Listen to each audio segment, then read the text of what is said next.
Okay, let's talk about something we almost never think about, sanitation. You flush the toilet and poof, it disappears, right? Well, for a huge part of the world, it is nowhere near that simple. Today, we're going to dive into the incredible world of sanitation engineering, and our guide is this amazing document called the Compendium of Sanitation Systems and Technologies. It's basically a masterclass in how we can safely handle human waste when a sewer just isn't an option. And trust me, the solutions are way more ingenious than you'd ever imagine. Just to give you a sense of the scale here, look at this number. That's over 1 billion people. 1 billion. Just in cities and the areas around them who rely on what's called on-site sanitation. That just means the whole system is right there, at or near their home. This is not some small niche issue, it's a massive global reality.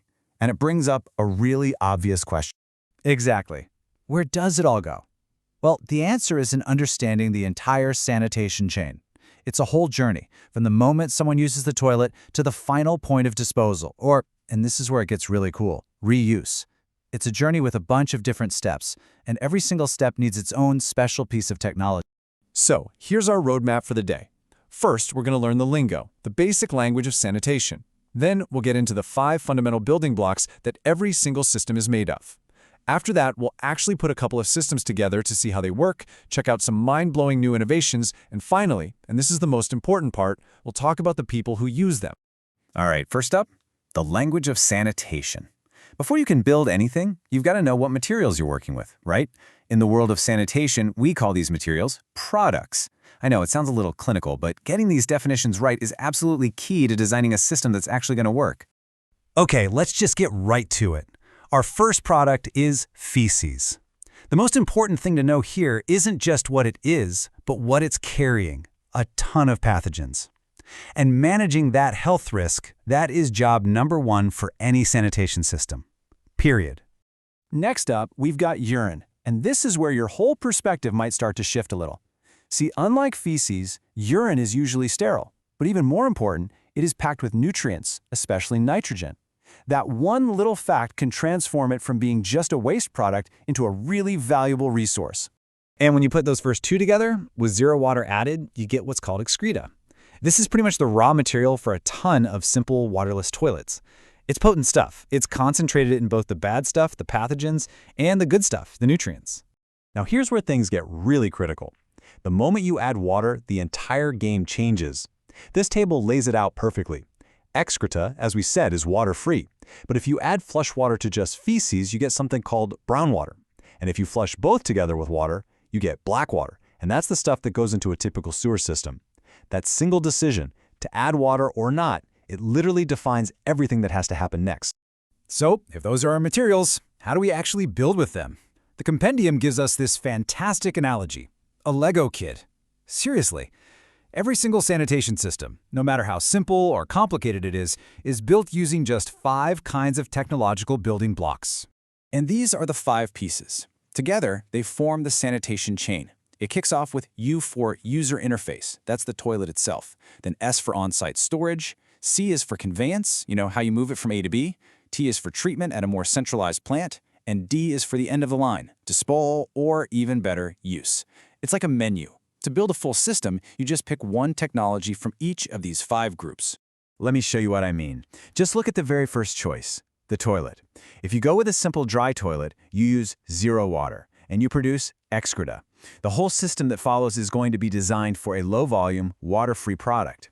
But if you choose a regular flush toilet, you're now using gallons of water every time and creating black water. That requires a completely different universe of technologies for pipes and transport and treatment.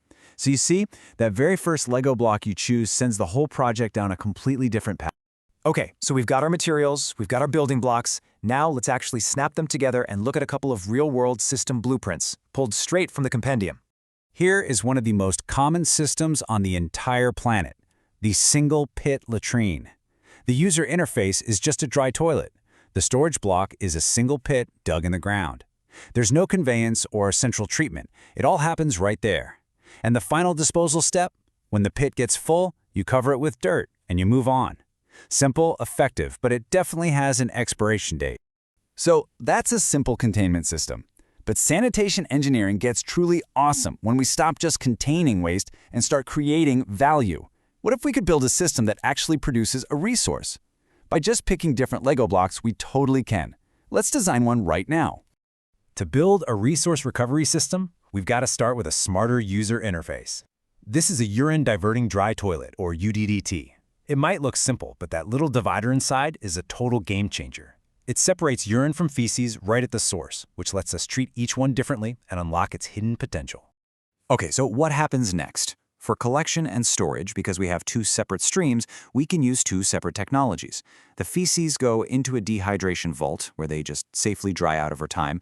Meanwhile, the urine is piped over to its own storage tank. So this isn't just storage, it's the beginning of a transformation.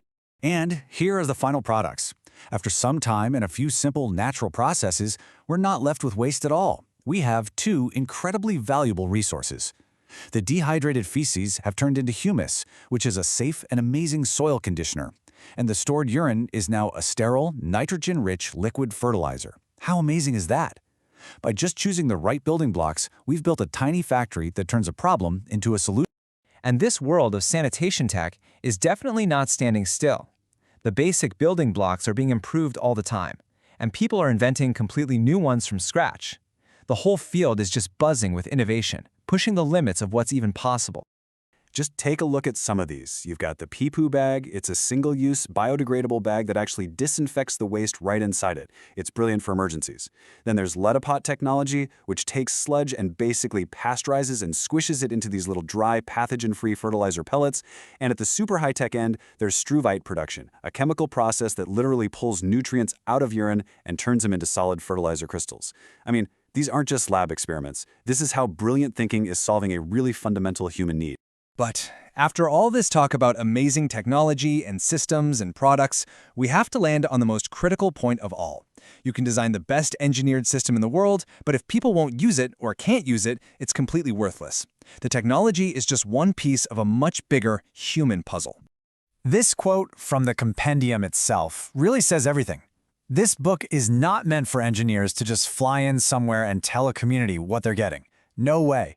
The only solutions that are truly sustainable are the ones created through a collaborative